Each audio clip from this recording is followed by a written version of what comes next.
सो hey guys, कैसे हो आप सभी लोग। Welcome back to my channel एजी एंड आई मांगा। तो गाइस, आज मैं एक्सप्लेन करने जा रहा हूँ बुक ऑफ एस्पर का एपिसोड नंबर 705 को, जो कि काफी ज्यादा अमेजिंग होने वाला है। इसलिए पहले ही वीडियो को like, share, comment and hype जरूर से कर देना। बाकी जिन लोगों ने भी अभी तक इसका पिछला एपिसोड नहीं देखा है, तो मैंने उस एपिसोड का लिंक इस वीडियो के नीचे डिस्क्रिप्शन में दे दिया है। आप लोग जाकर के पहले उस एपिसोड को देख लीजिए। और बाकी जिन्होंने ऑलरेडी देख रखा है, तो उनके लिए शुरू करते हैं हमारा आज का ये वाला एपिसोड। तो अब इस एपिसोड की स्टार्टिंग में मैं ज़ूफन को दिखाया जाता है, जो कि डेसिमेटेड गोल्डन ड्रैगन की बातें सुनने के बाद मुझसे कहता है कि ठीक है, अगर मैं इस आई ऑफ द वॉइड की वजह से हेवनली सोवेरियन का टारगेट बन जाऊंगा तो, मगर लेकिन क्या हो अगर मैं उससे पहले ही अपनी इन आंखों को डिस्ट्रॉय कर लूं तो डेसिमेटेड गोल्डन ड्रैगन उससे कहता है कि बच्चे, क्या तुम्हें नहीं पता है कि आखिर एक सक्सेसर होने का क्या मतलब होता है। सक्सेसर होने का मतलब बस उसके स्किल को अपनाना ही नहीं होता है, बल्कि उसके पाथ को अपनाना भी होता है। और divine eyes of the void heavenly sovereign के सबसे ग्रेटेस्ट स्किल है, जिसमें कि उसका वॉइड पाथ भी शामिल है। जैसे जैसे तुम इसे ट्रेन करते रहोगे, तुम्हें उसके इनसाइड उसका डीप ज्ञान मिलता रहेगा, और उसी के साथ तुम उसकी दाव के साथ भी मर्ज हो जाओगे। ये तुम्हारी रग रग में फैल जाएगा और इससे तुम्हारी सोल भी बढ़ जाएगी, और ये पाथ तुम्हें तब तक नहीं छोड़ेगा जब तक तुम यहाँ जिंदा हो। तो फिर आखिर एक इतनी ग्रेटेस्ट स्किल को बर्बाद करने का क्या ही फायदा है, जबकि हेवनली सोवेरियन तुम्हें तुम्हारे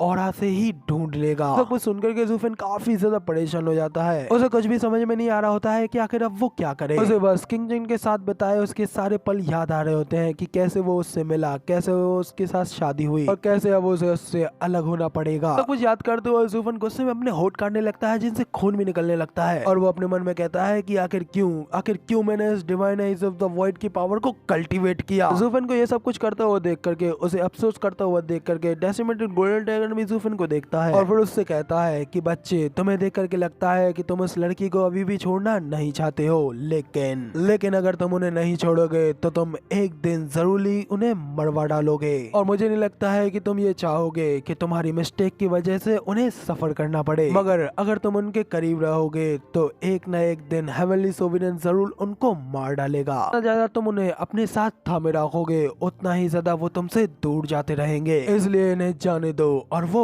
वापस आ जाएंगे। क्या दूर से उन्हें सुरक्षित देखना ही तुम्हारे लिए काफी नहीं है? तो ये सब कुछ सुनकर के ज़ूफन काफी ज्यादा शॉक हो जाता है। डेसिमेटेड गोल्डन ड्रैगन की बात को दोहराते हुए कहता है कि क्या इन्हें जाने दो और वो वापस आ जाएंगे। साथ ही वो अपने मन में कहता है कि मैं अपनी पिछली जिंदगी में बिल्कुल अकेला रहा हूँ, लेकिन अब और ज्यादा बिल्कुल नहीं। फिर भी आज हेवेंस मेरे साथ में सबसे बड़ा मजाक कर रहा है, और अब अकेलेपन से मुझे बाहर निकलने के लिए अकेला चलना ही पड़ेगा। अगर किस्मत जैसी कोई चीज होती है, फिर आखिर मेरे साथ में इस तरीके का खिलवाड़ करने की योजना किसने बनाई है? इतना कहते हुए ज़ूफन वहाँ पे एक मैड इविल की तरह हंसने लगता है। जैसे कि इस तरीके से हंसता हुआ देख करके तो डेसिमेटेड गोल्डन ड्रैगन भी काफी ज्यादा हैरान हो जाता है। फिर उससे कहता है कि अरे बच्चे, इतनी छोटी सी बात पर इतना गुस्सा मत करो। हेवनली सोवेरियन भले ही बहुत ही ज्यादा स्ट्रॉन्ग है, लेकिन वो भी इनविंसिबल तो नहीं है। वो कभी न कभी किसी न किसी से तो हारना ही है, और जब तक तुम मेरी टीचिंग्स को फॉलो करते रहोगे, सीक्रेट बेस्ड उससे जीत करके एक दिन उसे जरूर खत्म कर देंगे। तब तुम भी इस पीड़ा, इस सफरिंग से मुक्त हो जाओगे। लेकिन उससे पहले इन छोटी मोटी बातों को अपने ऊपर हावी मत होने दो, और हमेशा मेरी कही गई बातों को ही सबसे ऊपर मानो। डेसिमेटेड गोल्डन ड्रैगन इतना कहते ही जब अपने सामने की ओर ज़ूफन की ओर देखता है, उसे देख काफी ज्यादा शॉक हो जाता है। इधर ज़ूफन की बॉडी से अनकंट्रोलेबल तरीके से कि वो सभी भयानक और टेरिफाइंग एनर्जीज अनलेस होने लगती हैं। गोल्डन फ्लेम और पर्पल लाइटनिंग वहाँ चारों ओर डिस्ट्रक्शन फैला रही होती है। डेसिमेटेड गोल्डन ड्रैगन भी घबराते हुए कहता है कि बच्चे आखिर तुम्हारे साथ में ये सब क्या हो रहा है? अचानक से एक जगह पर ज़ूफन की पर्पल लाइटनिंग, गोल्डन फ्लेम्स और अशुरा ब्लू फ्लेम्स एक साथ मर्ज होने लगती हैं। तीनों पावर्स एक साथ मर्ज होकर के ज़ूफन के एनर्जी कोर में एक ब्लैक कलर की नई फ्लेम बना रही होती हैं। डेसिमेटेड गोल्डन ड्रैगन भी काफी ज्यादा हैरान होते हुए कहता है कि नहीं, ऐसा नहीं हो सकता। क्या ऐसा वाकई में हो रहा है? ये फॉर्म तो हमारी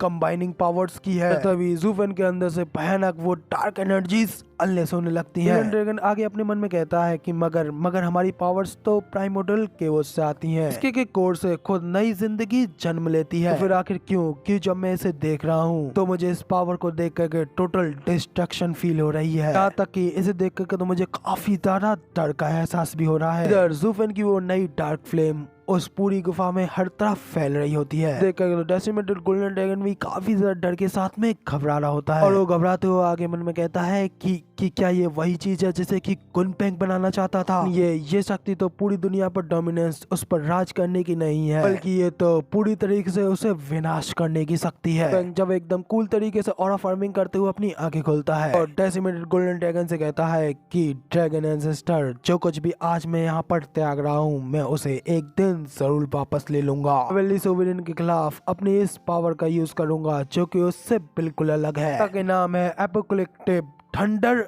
आईज। कहते हैं ज़ुफेन की वो आंखें भी एपोकलिप्टिक थंडर फ्लेम से चेंज हो जाती हैं। देख करके तो इधर डेसिमेटेड गोल्डन ड्रैगन भी घबराहट और डर के मारे वहाँ पे कांपने लगता है। इसके बाईं आंख के अंदर की वो घोर अंधेरी पिच ब्लैक फ्लेम्स अभी अभी बनी है। भले ही इसकी ये आंख कितनी भी ज्यादा शक्तिशाली क्यों ना हो, बच्चा अपनी स्ट्रेंथ के साथ में इस फ्लेम की फुल पोटेंशियल पे अनलेस नहीं कर सकता। लेकिन फिर भी 4 सीक्रेट बीस्टों की कंबाइंड पावर से बनी ये एपोकलिप्टिक थंडर आईज हम 5 सीक्रेट बीस्टों को भी सरपास कर हमसे ज्यादा खतरनाक पावर रखती है। इसे देख करके तो इस ओल्ड ड्रैगन को भी काफी ज्यादा डर का एहसास हो रहा है। लेकिन बात यहीं पे खत्म नहीं होती, उसकी दाहिनी आंख तो और भी ज्यादा।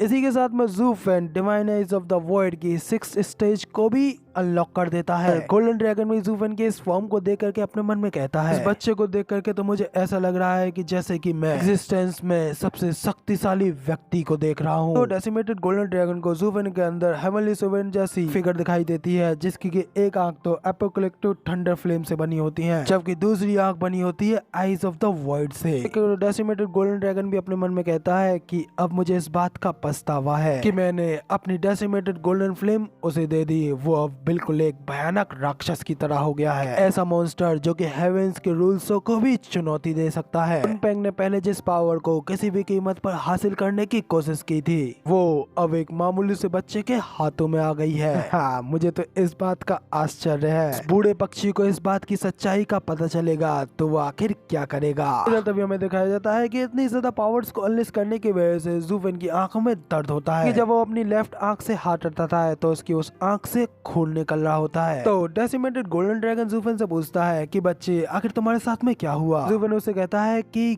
कुछ भी नहीं। ज़ुफेन अपने मन में कहता है कि मैंने फोर्सफुली 4 सीक्रेट बीस्टों की पावर को सम्मन किया और अपनी डीमन ट्रांसफॉर्मेशन आर्ट के साथ में उन्हें फ्यूज कर दिया। सीजन के बाद ही मुझे इस बात का एहसास हुआ कि मेरी बॉडी इतनी ज्यादा शक्ति को सहन नहीं कर सकती। इसके अलावा मैं इस थंडर फ्लेम को अपने अंदर स्टोर नहीं कर सकता। निश्चित रूप से ये मेरी बॉडी को बैकफायर करेगी, इसलिए मैंने इस थंडर फ्लेम को रिलीज करने की कोशिश की। लेकिन इससे पहले मैं कुछ कर पाता, अचानक मुझे एहसास हुआ कि ये थंडर फ्लेम मेरी इननेट पावर की कन्वर्जन से बनी है, क्योंकि एक नई एनर्जी को बना रही है। फिर मेरे अंदर की 4 सीक्रेट बीस्टों की एनर्जी इसे फेड करने लगी, लेकिन अब सीड ऑफ फायर की तरह ये मुझसे जुड़ गया है कि अब पूरी तरीके से बुझा पाना बिल्कुल इम्पॉसिबल है। लेकिन इस क्रिटिकल मोमेंट पर सौभाग्य से मेरी राइट आई ने successfully divine eyes of the void की 6th स्टेज वॉइड डोमेन में ब्रेक थ्रू कर लिया और इस वॉइड में एक ऐसा स्पेस क्रिएट हुआ जो कि बिल्कुल हेवनली सोवरेन के न्यू वर्ल्ड की तरह है और बिल्कुल पर्पल लाइटनिंग गोल्ड की तरह मैंने इस थंडर फ्लेम को अपनी वॉइड रेल में स्टोर कर लिया और इस तरीके से मेरी इस एपोकलिप्टिक थंडर फ्लेम आइस का निर्माण हुआ। लेकिन अनफॉर्चुनेटली फिर भी एक एक्सीडेंट हो गया। एपोकलिप्टिक थंडर फ्लेम आई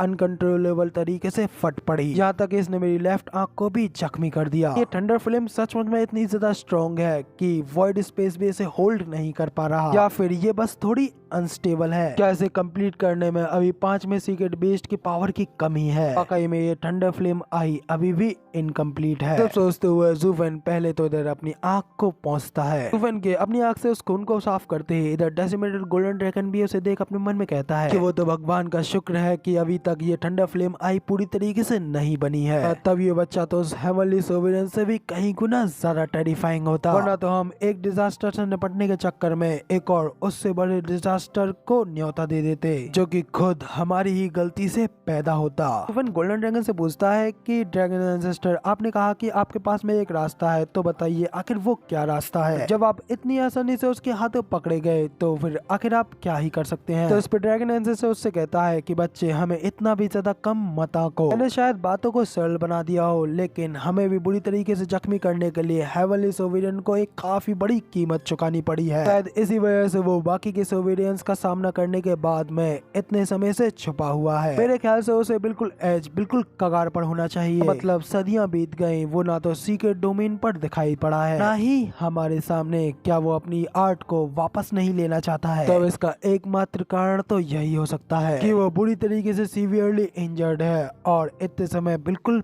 पावरलेस है।